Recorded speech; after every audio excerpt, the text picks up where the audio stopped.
Survival. It's not always easy. That holds up just as true even in LEGO games, where death is to be expected, even if the only consequence is a small taxation. But I have the goal of not dying in every level of the Skywalker Saga, and I intend to keep it.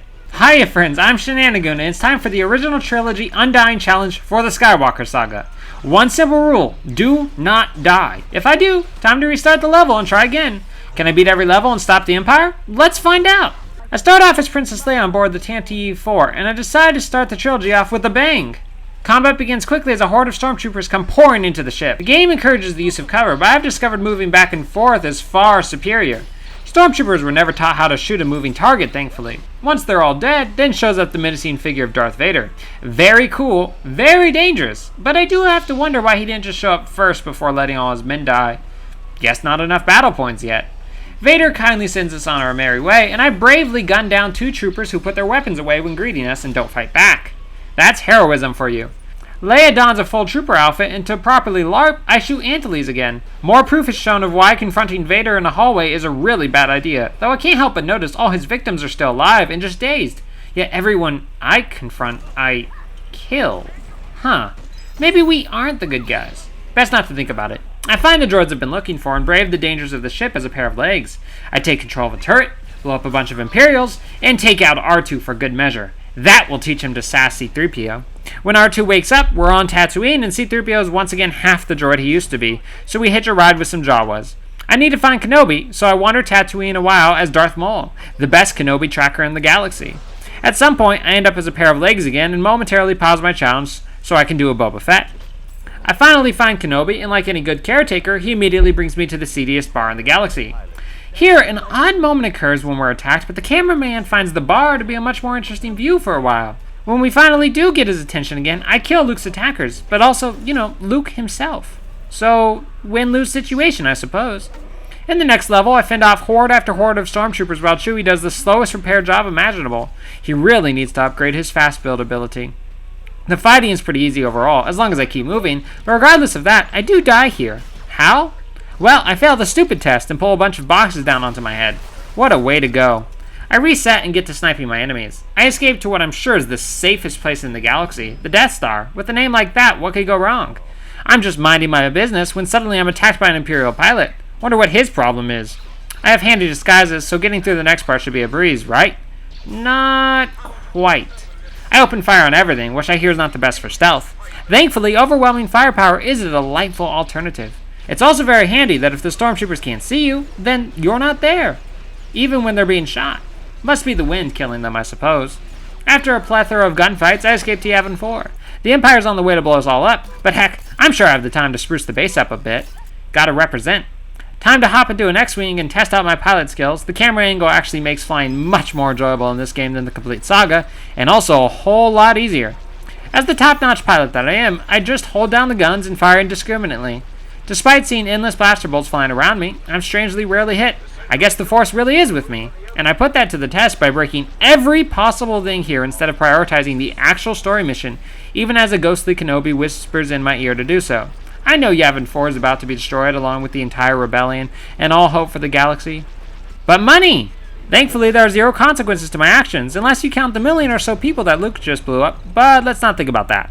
Instead, let's go enjoy getting a medal, having beaten A New Hope with only 1 death.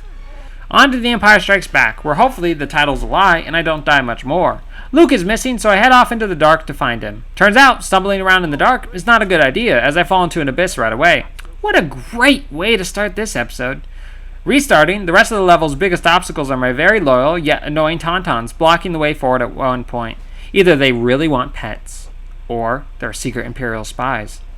Maybe both, just hear me out there, come on. I find Luke with the power of science! Right in time, too, because now the base is under attack and it's time to do some pod racing. I decide to copy the direction of my life and go in circles for a while things blow up around me. Time to get out of here before the consequences catch up to me, and off into space we go. You would think one smuggler ship versus dozens of TIE fighters and 2 massive Star Destroyers that carry around 46,000 people each would be a real simple fight, right? And you would be right! The Empire fails to tell me the odds, so it's an easy victory for me, and I fly off into an asteroid field. I learned a valuable lesson here, though. Don't follow instructions, because when I do a flip like I'm told to by the game, I explode from full health to none. I have to assume at this moment C-3PO told Han the odds of successfully navigating an asteroid field, and that didn't work out so well. Things go better the second time around, and I head into the belly of the cutest space worm you ever did see. I become Luke, and as my friends desperately struggle to stay alive, I enjoy a space race before heading down to Dagobah to learn about the dangers of seagulls. I can't help but agree with Yoda about Luke having no patience when 5 seconds in, he's already freaking out. Why is he in such a rush? It's not like everybody he loves and cares about is in mortal danger. Oh, wait, that's exactly what it's like. Well, it's a good thing then that Yoda has the best teaching skills ever. All he has to do is climb onto my back, and now the Force comes easy, along with fantastic acrobatic skills. Gosh, who knew learning to use the Force was so darn easy? Unfortunately, this goes right to my ego, and my head quickly follows. In order to get it under control, I get into a fight with Darth Tree Vader. This may be a Lego game, but Luke isn't holding back, and off with Vader's head we go. Confusion at seeing jaundiced Luke turns into greater confusion at seeing a happy, decapitated head of normal Luke. While Skywalker reels from that, on to Cloud City with the gang. Han Solo is frozen, and Chewbacca is surrounded by his big-headed friends. In my panic, I open fire with my paintball gun to save Chewie, but it's too late, and he's become infected by arrogance too. Once again, more stormtroopers fail their perception checks as I wield my almighty banana to wipe them out from afar. I unleashed the rebellion's most dangerous weapon, C-3PO's upper half. I mean, I would be terrified if this came rushing at me, had doing a 360 turn. No thank you. I open an Imperial chest and find the fabled hot dog, which I then use to wipe away much of my enemies. Nothing hits quite like a hot dog hits. Reaching the Falcon, I take a good deal of damage holding off a plethora of troopers and Boba Fett's ship. Only once the door to the Falcon is finally open and I'm free to leave do I realize there was literally a turret I could have used the entire time to make the job so much easier. So I stick around a bit longer to bathe in the bricks of my enemies. While this is happening, Luke arrives at Cloud City and gets into it with Vader. After Luke falls into the cryo, R2 tags in to try and take down his old friend. Sadly, Vader gives me a real self-esteem issue when he just completely ignores my barrage of attacks. I stumble into aerobics class, but unfortunately they aren't taking new applicants, so on I go with my fight. The fight changes up here from normal fights into a reaction test, which I guess I'm not fast enough for. Curse my sloth-like reflexes. For 1 second, I look away from the screen. Turns out that was the worst possible time to do it, and bam, Luke is dead. I like to think I died out of spite, though, because of what Vader said. Don't let yourself be destroyed, as Obi-Wan did. And not just because I suck. The second time around goes much smoother than the first. This time I refuse to look around in real life even as everything burns down around me. But hey, I beat Vader in LEGO Star Wars, so worth it I'd say. This brings an end to episode 5 with 3 deaths this time. Let's see if Return of the Jedi goes better. I sneak through Jabba's palace with disguised Leia for the first time ever, deciding not to shoot everyone I see. The game doesn't like that though, it seems, because I have to go back through the area once again, this time as Luke who slays everyone in his way. But heck, I didn't pick up this game to play Luke Skywalker. I mean, I know why we all did. And here's the chance to play the god-tier character that is Bib Fortuna. Unfortunately, our time together is horribly short, but I get the chance to play one legendary Goromorian guard next. Who needs the Force when one has Axe? The Rancor stands no chance, and I move on to the next level facing off against Boba. Boba has a TV show to get to, so I get to fight over with pretty quick using my banana, an axe, and oh yeah, a huge turret. Despite Boba's amazing tactic of moving back and forth slowly, it somehow doesn't work out for him, and on to the greatest boss battle of all. You would think, who could possibly come at right after Boba Fett and be even cooler? Easy answer, Salacious Crumb himself. Salacious's death forces Jabba into exile, and he heads to Dagobah to sit with his old friend Yoda as the Jedi Master passes in the Force. A beautiful moment, if I say so myself. I shed many tears. It's time to go to Endor to finish this. Endor gives me some heavy war flashbacks to the last time I was here in LEGO mode for the complete saga. No level caused me more trouble than the speeder one in that game, so to have to get on speeders again made me worry. For good reason, as it turns out my inability to heal, but the ease at which I take damage, is insane here. After 5 deaths, I finally make it through when I realize I won't get slammed into if I can kill the lead speeder fast enough.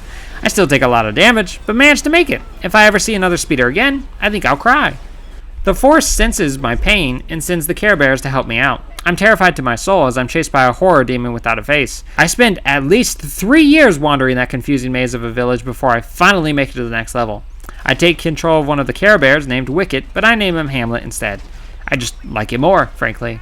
Hamlet uses his mouse tool to get us through several sections, but when I believe I can fly, the universe says no, and I plunge to my demise. Poor Hamlet. I come back and I believe even harder this time. It works and I head to finish the job. Above in space, Luke demands to see the manager, so Manager Palpatine has his assistant deal with the situation. I got an outfit change since last movie though, so things go much smoother fighting Vader. Darth Papa changes sides and it turns out the Imperial Guard are much more dangerous though. Doesn't help I just had my butt kicked by my son, but it leads to a most unexpected death. Coming back proved much easier, but I do have to wonder why Palpatine, for being such a powerful Force user in Sith, only has one move. Shoot lightning and hope they don't deflect it. Of course I always do, and Palpatine's finally gone. Whew! That guy terrorized us for so long, but I think we're finally free of him. There's no way we'll see him again. The original trilogy comes to a close with a boom. I racked up more deaths than the prequel trilogy, but far less deaths than the complete saga run. It's been a blast to experience the original trilogy again, and I hope you've enjoyed watching. Join me for the final trilogy in the Skywalker soon. Remember, when you're low and having trouble, the Care Bears will come to help you, though Demon Leia likely will too. Have fun, friends!